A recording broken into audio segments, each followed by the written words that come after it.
পাখির চোখ ২৬-এর বিধানসভা ভোট। প্রধানমন্ত্রীর পর এবার রাজ্য সফরে অমিত শাহ। রবিবার একগুচ্ছ কর্মসূচি, জেলা সভাপতি, মণ্ডল সভাপতিদের সঙ্গে বৈঠক করবেন শাহ। রাত 10টার পর কলকাতা বিমানবন্দরে নামার কথা রয়েছে অমিত শাহের। শান্তনু ব্যানার্জি আমাদের প্রতিনিধি রয়েছেন এই মুহূর্তে আমাদের সঙ্গে টেলিফোনে। কি আপডেট রয়েছে শান্তনু? কিছুক্ষণ আগে অমিত শাহজি কিন্তু অবতরণ করেছেন এবং তিনি বিমানবন্দর থেকে তার কনভয় নিয়ে বেরিয়ে গেলেন।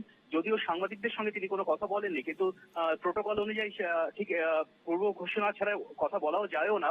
কিন্তু প্রচুর পরিমাণে সদস্য সমর্থক উপস্থিত ছিলেন বৃষ্টি মাথায় করে। প্রকৃতি কিন্তু যথেষ্ট বিরূপ এবং অনেকক্ষণ ধরে বৃষ্টি হচ্ছে এবং সেই বৃষ্টির মধ্যেই কিন্তু অসংখ্য কর্মী সমর্থক পতাকা নিয়ে উপস্থিত ছিলেন।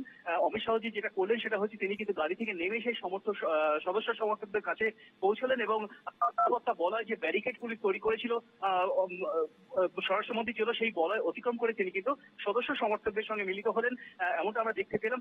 পাখির চোখ করে বিজেপি এগোচ্ছে সামনের 2026 নির্বাচনকে সামনে রেখে, এবং সেই ক্ষেত্রে বিজেপি সাধারণ সদস্য সমর্থকের উদ্দীপনা কিন্তু খুব প্রয়োজন, এবং সেই কথা মাথায় রেখে সম্ভবত স্বরাষ্ট্রমন্ত্রী কিন্তু সাধারণ মানুষের সঙ্গে মেশার উদ্দেশ্য নিয়ে তিনি সদস্য সমর্থকরা যেখানে ছিলেন সেখানে চলে গেলেন এবং তারাও দীর্ঘক্ষণ ধরে অপেক্ষা করছিলেন স্বরাষ্ট্রমন্ত্রীর জন্য। তারা যথেষ্ট সংখ্যায় উপস্থিত ছিলেন, প্রচুর পরিমাণে দলীয় পতাকা নিয়ে তারা উপস্থিত ছিলেন এবং প্রচুর ঢাক এসেছিল এবং আমরা দেখেছি প্রচুর মহিলা ঢাকিও উপস্থিত ছিলেন এবং যথেষ্ট উদ্দীপনার মধ্যে কিন্তু তারা স্বাগত জানালেন স্বরাষ্ট্রমন্ত্রীকে। যে বৈঠক হওয়ার কথা রয়েছে সে বৈঠক কখন হবে শান্তনু?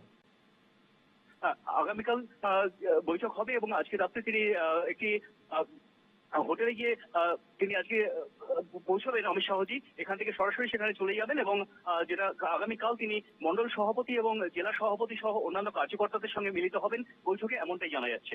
বেশ, ধন্যবাদ।